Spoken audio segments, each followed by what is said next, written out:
Hey, kings, queens, and everything in between. Welcome back to another episode, One Time for a Good Time. And I want to be honest with you. I tried to record this episode 5 times now. And I want to talk about imposter syndrome because for so long in my life, I've struggled with it, regardless when it was going through school or writing my books or starting this podcast. I always had something to say growing up. I always wanted to get whatever I had on my chest off.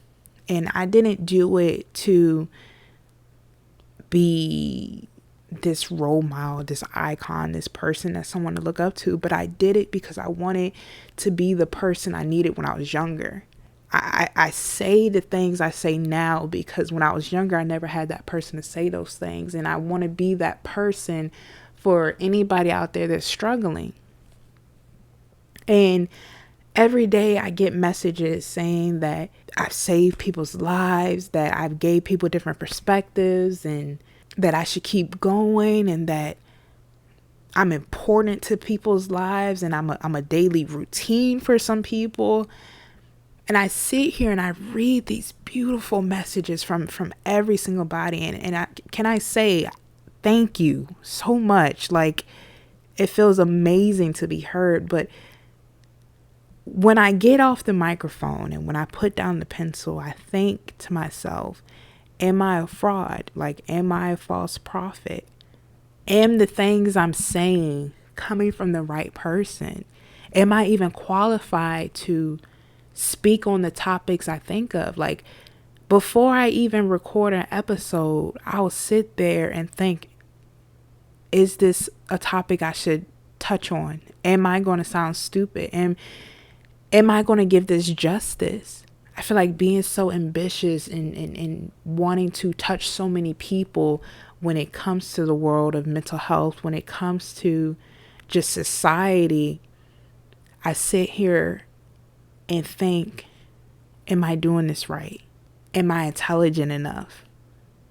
Would they believe me? Would they enjoy this? And I always have this imposter syndrome when it's that positive feedback of, oh my God, like, thank you for touching on this. Or, oh my God, this made me cry. And I'm sitting here like, did I really do something? Or did I give off that facade? Like, I look at Martin Luther King Jr., I look at Malcolm X, Fred Hampton, hell, like, people nowadays that just have courage to get up on stage to talk to people. Dave Chappelle, Cat Williams, entertainers. And I see how they have this confidence in them when they get on stage and they say whatever they have to say, or they sing or rap or talk about whatever they have to say, and the audience just listens and they resonate with the words they're saying. And I always think, do they feel like they're qualified to say what they're saying? Do they feel like they're nothing or nobody's special as well? Me personally, as a person, I'm just doing everything that I wanted to do or see when I was younger. And it's so beautiful that I can have the reaction of people all across the world and say, thank you for speaking on something, or thank you for bringing light to something, or thank you for just being raw.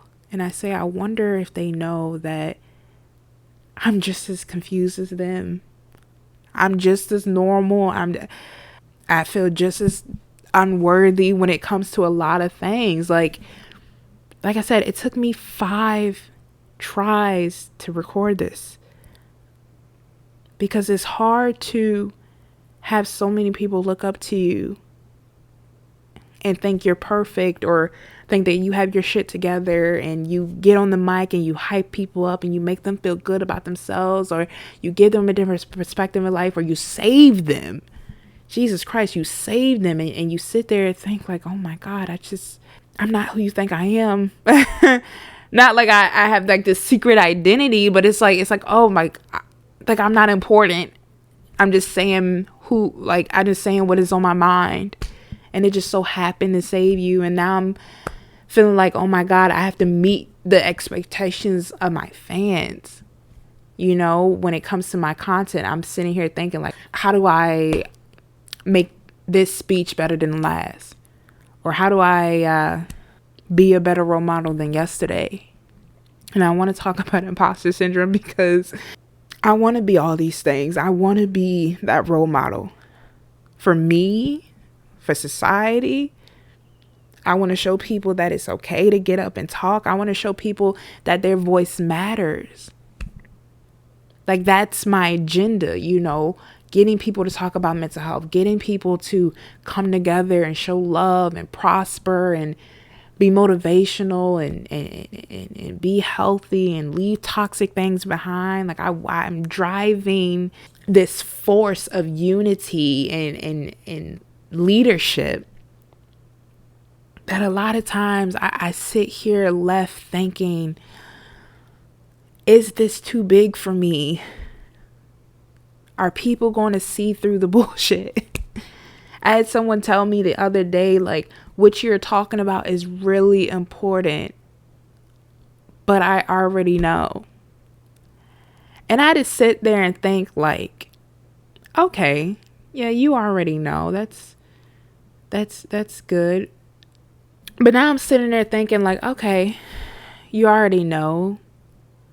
Am I becoming repetitive? Am I becoming just another motivational speaker? And then I thought, like, there's only so much advice that somebody could truly give. When you look at all the people out there that's making a change, I feel like a lot of us are saying the same thing in different ways. And the only thing that makes you unique is the way you say it and the way you perceive yourself while saying it. And I'm like, oh, you already know what I'm saying. And I started to feel inauthentic. I started to feel like a fraud because I'm like, is the things I'm saying special, or is it just bringing light to it? Do people like me because I'm relatable, or because the way I'm saying this message that's been repeated for hundreds and hundreds of years is just in a different format? And so it makes me question everything I do as a creative, because I don't want anybody to feel like I'm just repeating myself. I don't want to come off as I'm just repeating myself, but I want to come off as real. I just want to be that person that can come on here and talk about everyday life and show that I'm a human and show that I go through shit and that I can also prosper and I can bring people together through trials and tribulations. I sit here a lot thinking about how the great people like Martin Luther King and them did it. Like, sitting there in front of hundreds and thousands of people trying to convince them, listen to me, listen to my story, listen to what I have to say. I said that the other day. It's like, it's so hard to market myself, because how do you convince somebody to like you enough to follow you? Like, I just didn't like that idea that I have to convince you to believe in me so you could follow me in my journey of my career and life. And when I look at the great leaders that stood in front of millions saying what was on their heart, saying what was right, fighting for freedom, fighting for rights, I sit here with imposter syndrome, like, I can't beat that. I can't be that. Those people gave their entire lives to the great fight, to the fight. And I'm sitting here just speaking about life, just speaking about that, hey, I cry, and hey, I go through shit, and hey, that I'm happy, or make somebody feel like a bad bitch. But a lot of times it feels like I'm not the right person to say the messages I'm saying. A lot of times I look at people more educated, more qualified, more high in stature, and think they should be saying something. And then I realize I have a voice too, and that those people also were nobodies at one time. And it's a constant reminder that just because I feel like my voice isn't nothing doesn't mean it isn't something. Doesn't mean that I can't use it for what I want now. I realized that my biggest fight was my imposter syndrome. So many days I would pick up the mic and not say anything because I was scared that whatever would come out my mouth would be stupid or wouldn't make sense or would offend somebody. But I knew deep down in my heart my messages meant something to me. And I knew if it meant something to me, it could help somebody out there. And so seeing those, you saved me, or your perspective is beautiful, or keep going, it makes me realize that even if I am saying stuff that has been repeated over thousands and thousands of years by hundreds and hundreds of people, it doesn't make my message less worthy or less listenable because somebody has said it 100 times. Sometimes you need to hear the same message from a different person to get the message. Two people could say the same thing. Two people could wear the same thing, have the same outcome, and come out of that situation with two different perspectives. So I feel like for me and for a lot of people out there, we have to realize that if something wasn't meant for us, it wouldn't come to us. You understand what I'm saying? And if it is a lesson, if it is something that is there to deter you into your right path, it doesn't mean that your voice means any less. You understand what I'm saying? And I'm starting to realize that